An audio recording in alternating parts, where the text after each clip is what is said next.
Shalom, Israel. I like to say all praise and glory be to YAHAWASHI, double honors to the elders of GMS. Shalom to the elect men out there, pushing in true sincerity. And today's lesson I'm going to get into is be thine own judge. Alright, and the first scripture I got here is 1 Corinthians chapter 11, verse 31. For if we would judge ourselves, we should not be judged. Right, so that's self-explanatory. You know what I mean? If we would judge ourselves, we should not be judged. So what is judging yourself? Ultimately, what that deal with? That's dealing with trimming your lamp. That's judging yourself. Okay, because the scriptures tell you in 1 Corinthians 16, 1 and 2, that what? Israel, we shall be the judges of the earth. So we judges on a low level. So if we're going to be judges on the earth, how much more should we be the judge of our own self? What, trimming our lamp, watching our ways on a constant and a daily basis, man. All right? Verse 32, it says, but when we are judged, we are chastened of the Lord, that we should not be condemned with this world. Right, because ultimately, our top judge is who? YAHAWASHI, you know? And when he corrects us, when he judges us, it's what? So that we don't be condemned with this world, man, and be tossed off what the 2/3, man. But it all starts with what? You judging yourself, man. You constantly watching your ways. That's what you have a conscience for, man. Alright, so that you can judge yourself, and watching things like pride, lust, envy, greed, fornication, so on and so forth, man. You know, like pride, for example, I always like to use pride as a great example. Like, you could have wound up saying a statement, and it might have resonated with your spirit, like, yo, I think that ain't sound too right. That might have seemed a little prideful. Then you might go to a brother, you know what I mean, just to confirm, like, yo, you heard that statement that I made earlier? He'd be like, yeah, I heard you. Like, did that sound a little prideful to you? He'd be like, nah, you good. Y'all talk about it, so on and so forth. That's what? An example of what? Judging yourself. Because it sounded off in your spirit that what you said wasn't right. And then you double check with a brother like, yo, was that prideful? And he said, nah, that's what? Correction. You know what I'm saying? So that what? You can continue to grow and that you can continue to watch your ways, man. Because if you don't do that, you hindering only yourself. You hindering your growth, man. And it's truth, man. You know what I mean? And it's another thing, what? With this truth, you got to learn how to take correction. But if you're a brother that don't like to take correction, then what is the best thing for you to do? Judge your own self. Trim your own lamp so you don't have to have nobody constantly on your ass, man. You know what I'm saying? And when brothers correct you, what is for the good, man? It's for the good. It's not to beat you down so that you can stay down. It's only to what? Uplift you so that you can better yourself in this truth, man. Alright?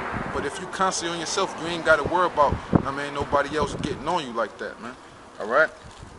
The next scripture I got here is Jeremiah chapter 2, verse 19. Thine own wickedness shall correct thee, and thy backsliders shall reprove thee. Right, so like I said, what? I mean, your own ways should correct you. Or if you spoke to a brother in a certain manner, and you felt that that was wrong, that should speak to you. You know what I'm saying? Or if you did a certain action or a certain deed that you wasn't sure on, you know what I'm saying, what? That should speak to you. You know what I mean? Because the scriptures say, what? All unrighteousness is sin. You know what I'm saying? So what? Those certain things should speak to you, man. It should resonate with your spirit like, yo, something just ain't right. It should vex your spirit, man. And you should want to, what? Correct your ways. You know what I'm saying? You should, because what? When it hits our spirit, that's ultimately what the Lord putting it on our spirit so that we can correct ourselves, man. You know, so, but you got to be able to pay attention and take heed to the spirit. You know what I mean? Like how on the cartoons, what? They got the good angel right here. They got the good spirit right here. They got the devil spirit right here. You know what I mean? What? Those spirits are speaking to you. But you got to be a discerner of spirits and know how to take heed to that good spirit that's speaking to you in your conscience so that you can correct your ways. All right? Next scripture I got here is Proverbs chapter 15, verse 31. The ear that heareth reproof of life abideth among the wise. So, right, so if you like to hear reproof, you know what I mean? What? You abideth among the wise. You'll be considered what? A wise man. Because the scriptures say that we supposed to reprove, rebuke, exhort with all long suffering and doctrine, man. And reproof is correction. So correction is healthy for us, man. Alright? It says, he that refuseth instruction despiseth his own soul. Right? So you despise instruction, you doing wrong against your own soul. Like how I said with the two spirits, you know what I'm saying? What? You got Satan over here. You know what I mean? So Satan is going to put that in your head. What? For you to despise your own soul, for you not to want to correct yourself in the ways that you're going off or ways that you might need to better yourself in, all right? And it says, but he that heareth reproof getteth understanding. Right, so, you know what I mean? If you're willing to hear every godly discourse and willing to hear things so that you correct yourself, then you will consider a wise man, a man of understanding, all right? Next scripture I got here is Proverbs chapter 15, verse 10. Correction is grievous unto him that forsaketh the way, and he that hateth reproof shall die. Right, so if you forsaking correction, if correction is grievous unto you, then you forsaking the ways of the Most High. Okay, because that's what we supposed to do with each other, man. All right, and it's to build each other up. But you got to start off with doing that for your own self, man. Like how in what Matthew chapter 7 it says, what? How can you talk about somebody else when you got a beam in your own eye? So what? If you not doing a certain thing, like say for instance, you might see a brother, he's trying to work on himself to the best of his ability. But if you're a brother that's not really working on yourself like that, you have no right to come at that man in a certain manner if you're not working on yourself in that same area, man. That's hypocrisy, man. Okay? That's being an actor, man. That's just doing lip service, man.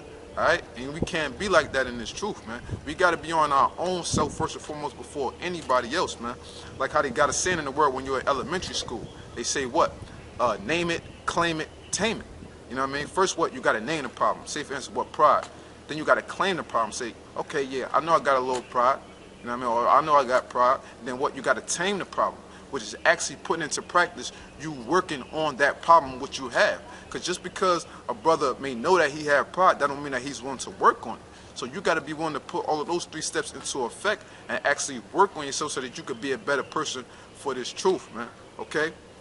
Or like for instance, if you come to a brother and you trying to correct them, you know what I mean, whether it's face to face or if it's straight through the spirit, you know what I mean, and you know, and you trying to correct them or whatever the case may be, if he don't want to hear you out, if the correction is grievous to him, then you've done your job. You know what I mean? You fall back and you leave that up to the Lord. And then let the Lord deal with that man. Let the Lord judge that man. But as long as you done your part, you know what I mean, you got a clear conscience, man. Okay? But you know, with that, brothers, I mean, constantly work on trimming your lamps, you know what I'm saying? Be your own judge, be on your own ass 24/7. Watch out for your ways, man. Because if you don't do that, then you're ultimately looking for the destruction of the Lord, man. Alright, so with that, I'd like to say, all praise and glory be to YAHAWASHI, YAHAWASHI. Double honors to the elders of GMS. Shalom to the elect men out there pushing true sincerity. Shalom, death to America.